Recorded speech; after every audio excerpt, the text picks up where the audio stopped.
हम संशोधन कर देंगे।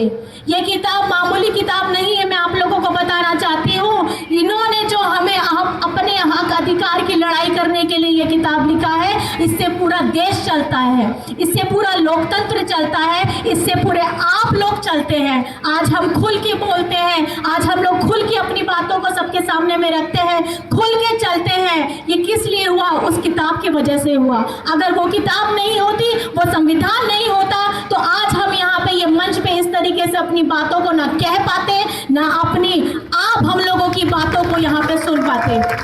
और हेमंत सोरेन जी का यहाँ पर मैं झारखंड वासियों के लिए जो उन्होंने 4 साल में काम किया है, वो 4 साल, जैसे मंत्री जी ने कहा कि 4 साल बनाम 20 साल अगर आप करिए तो गिनाते रहिएगा, लेकिन हेमंत सोरेन जी ने हमारे यहाँ के लोगों के लिए अब वो आवाज देने का काम किया है, सर्वजन पेंशन देने का काम किया है, हरा राशन कार्ड देने का काम किया है, बच्चियों को पढ़ाने के लिए सावित्रीबाई फुले योजना से जोड़ने का काम किया है, विदेश में आपके बच्चे जाकर के पढ़ सके, मरांगोमकी का योजना पे काम किया है। और यहाँ पे हमारे जितने भाई हैं, जितने बहन हैं, जितने सारे हमारे युवा वर्ग है, सब लोगों को आगे बढ़ने का काम किया है। और इसकी सजा हेमंत सोरेन जी को ये मिली है कि इनको चुनाव से ठीक पहले जेल के अंदर में डाल दिया गया।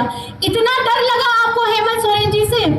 अगर आपने पिछले 10 सालों में, मैं केंद्र सरकार में बोलना चाहती हूँ, बीजेपी वालों को बोलना चाहती हूँ कि पिछले 10 सालों में जो आप लोगों ने वादा किया था कि आपके खाते में 15 लाख आएंगे, करोड़ों की नौकरियां देंगे, किसानों की आय दुगनी करेंगे, सबके यहाँ पे खुशहाली आएगी, जब वो 10 साल का काम नहीं कर पाए, उसका रिपोर्ट नहीं दे पाए, तो आज हेमंत सोरेन जी पिछले 4 वर्षों में जितना काम किया है, उनके सामने गिनाने के लिए एक काम नहीं है।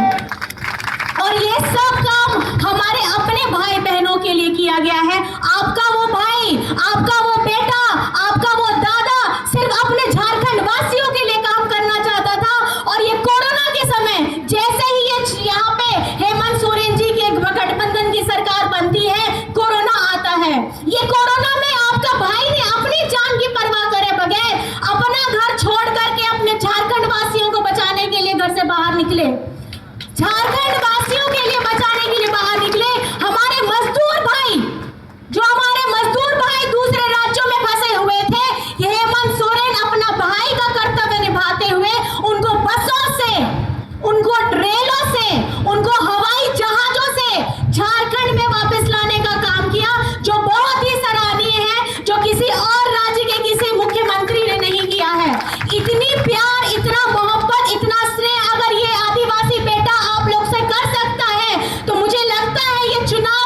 तीर धनुष है